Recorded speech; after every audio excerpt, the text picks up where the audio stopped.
خليني اوريكم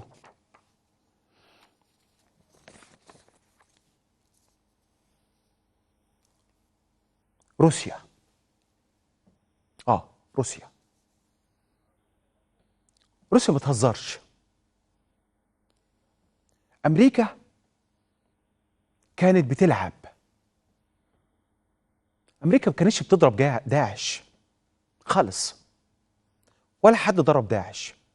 امريكان طبطبوا على داعش ومول وسلح. الروس وروني الضرب عملوا ايه الروس. دي روسيا، نعم، ده الجيش الروسي، ده السلاح الروسي، ده بوتين، ده الاتحاد الروسي. ده بيواجه الارهاب، نعم بيواجه الارهاب، ايوه. بيضرب ايه؟ لا لا لا، ده انت هتشوف دلوقتي فيديو مرعب مرعب. انا بقول لك هو ده ما شفناه. الامريكان سنه ونص ما شفنا لهمش رصاصه ولا صاروخ واحد مات. لا، الروس رايح ايه في السواده، وزي الخرفان بيجروا. هم كلهم خرفان، سواء اخوان او داعش حاجه واحده، بيجروا بالظبط زي الخرفان. والروس بيصطادوا اكنه بيصطاد عصافير من الجو، والصاروخ جاي اللي جاي من هناك، عبر الحدود، عبر ايران وعبر العراق وداخل ضرب هنا. ايوه، بوتين قال لك كده، قال لك اللي حاصل ده، قال لك احنا عندنا سلاح شكله ايه، والصواريخ اللي استخدمناها من بلادنا وعابره للحدود راحت ضربت الاهداف اللي احنا متابعينها بالاقمار بتاعتنا. اي والله، دي روسيا ما بتهزرش. كل يوم ايه؟ هوريك الضربات، وركز على الضربات، ركز على الارهابيين، ركز على العربيات وعلى المدرعات وعلى الدبابات وهم بيجروا. وايه؟ الطيران الروسي شوف بيعمل ايه، اكنه بيلعب شطرنج. هو لاعب شطرنج، نعم بيلعب شطرنج، هو كده. تعالوا نشوف ده الفارق ما بين قوة بتحارب الإرهاب وقوة تدافع وتمول وتسلح الإرهاب. الروس بيحارب الإرهاب بجد، أمريكان ساعد الإرهاب. ده الفارق. تعالوا نشوف الفرق أهو قدامنا، شوف الروس عملوا إيه.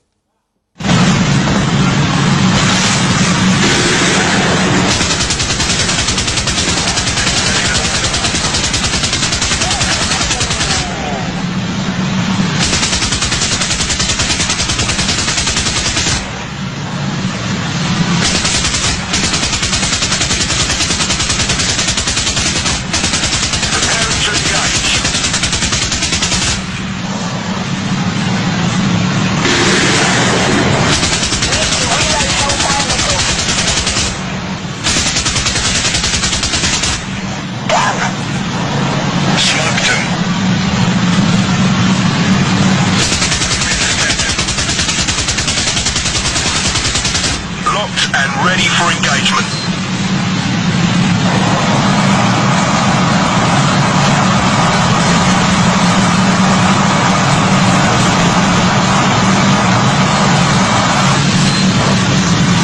Spotted a target.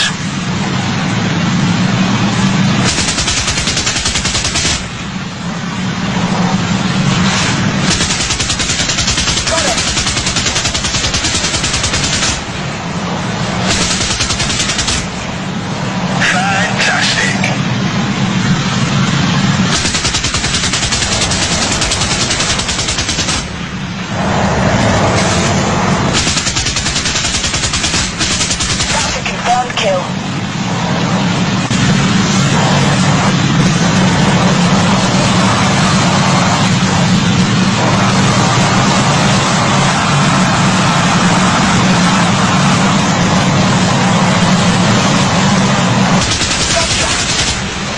Target taken out.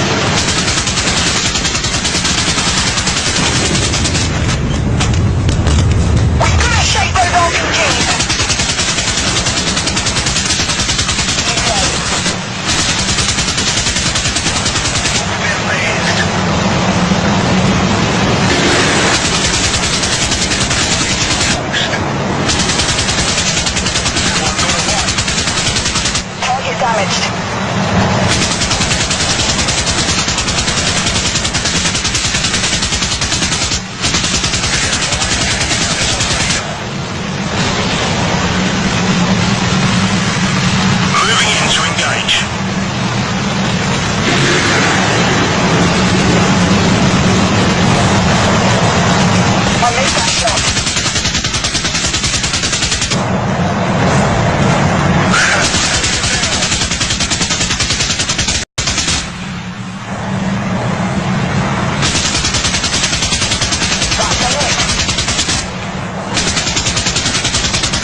Preparing to engage.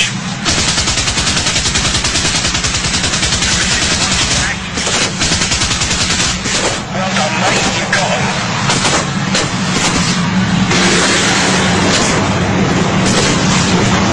One of our engines is out of action.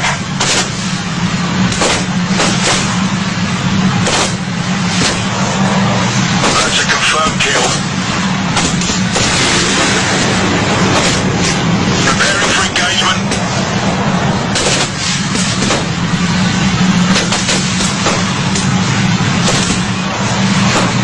That's a direct hit.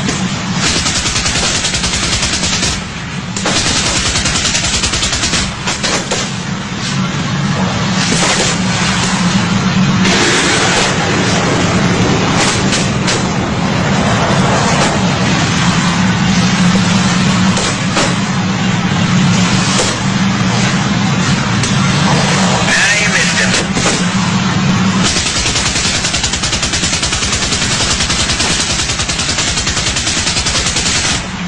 Nice work.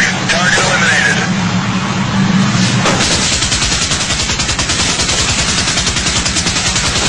Target hit.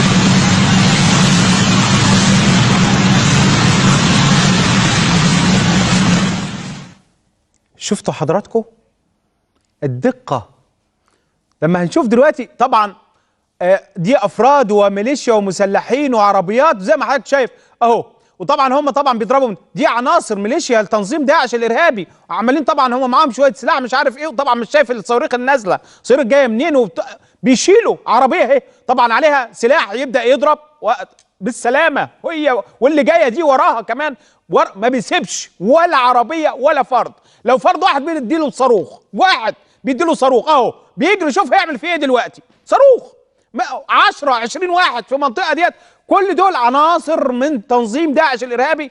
شوفوا الروس عاملين فيهم ايه، عربيه اهي، شوف الصاروخ ينزل ازاي، يعني الدقه بيضرب ايه فين، شوف العربيه دي، استنى اهو انتظر، شوف الصاروخ نزل ازاي اهو،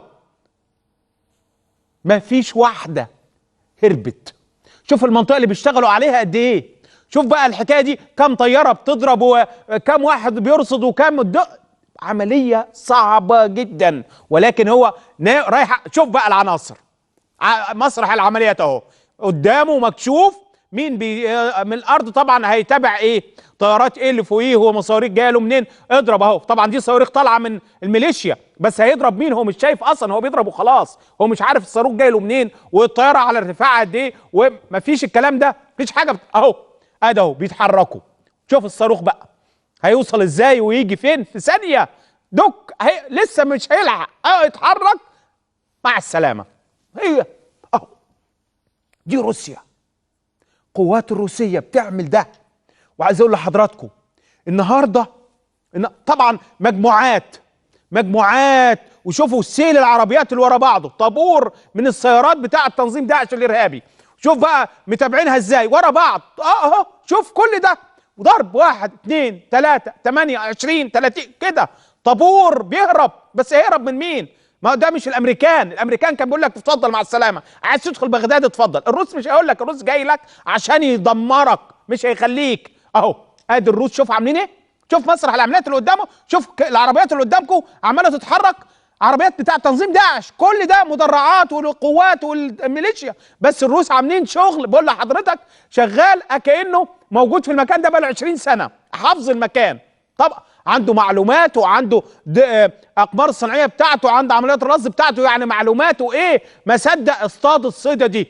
طبعا الامريكان مغلوشين على الكلام وعمرهم ما يتكلموا على الكلام ده خالص، عشان كده احنا ايه مهم نشوف مع بعض والناس تعرف ايه الحقائق اللي بتحصل داخل من الروس اهو، ادي روسيا بتعمل كده، روسيا بتواجه الارهاب، ادي الارهاب اهو، دي عناصر الارهابيه المسلحه، دي الامريكان محتضنينهم، ودول بتوع جماعات اياها المسلحه الارهابيه اللي خدت تمويلات وتسليحات وغيره وغيره وغيره وغيره. كل الناس دي الروس بيواجه الان اهو على الارض، على الارض موجود قدام حضرتك اهو، قدامك على الهوا، مش جايبين حاجه من عندنا. ودي صور ملتقط بالاقمار الصناعيه طبعا كلها، فيعني منتهى الدقه. دي العمليات اللي بتتم من روسيا على ضد ميليشيا تنظيم داعش الارهابي داخل الاراضي السوريه. شوف طبعا الاثنين اللي بيجروا دول كل واحد بيجري مش عارف رايح فين، بيصطادوا، ما هو مش هيسيب حد، مش هيسيب ولا واحد. يعني الارض دي مسح الارض باللي فيها، المنطقه دي كلها بقت خلاص مصرع بتاعته مستولى على، ما فيش حد فيها حي في هذه المنطقه اللي هو الروس رصدوها بالكامل. عربيات تجري ما تجريش، ما هو مش سايبك جاي. حضراتكم الدقه انه بيضرب صباع، شوف بيضرب صباع الرجل، شوف الدقه لحد فين. مش مجرد ان انا بضرب عربيه، ده واحد لوحده واقف ورا شجره بجيبه بالشجره اللي واقف، واحد فرد، واحد ارهابي واحد، مش 100 ولا 200 قاعدين في مكان.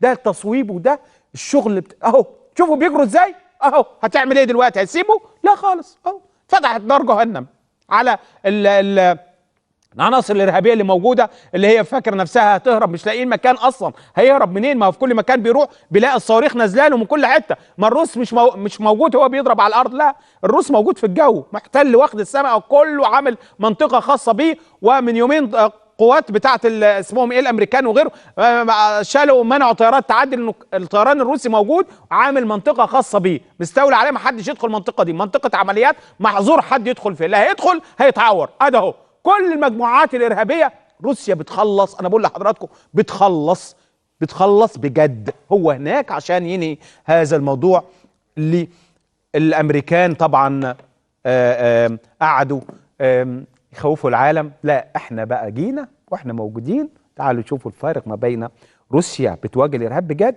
والامريكان وهو بيطبطب على الارهاب. المخرج الكبير الاستاذ محمد فاضل، مساء الخير، تحياتي لحضرتك، اتفضل يا فندم. اهلا، مساء الخير. اولا يعني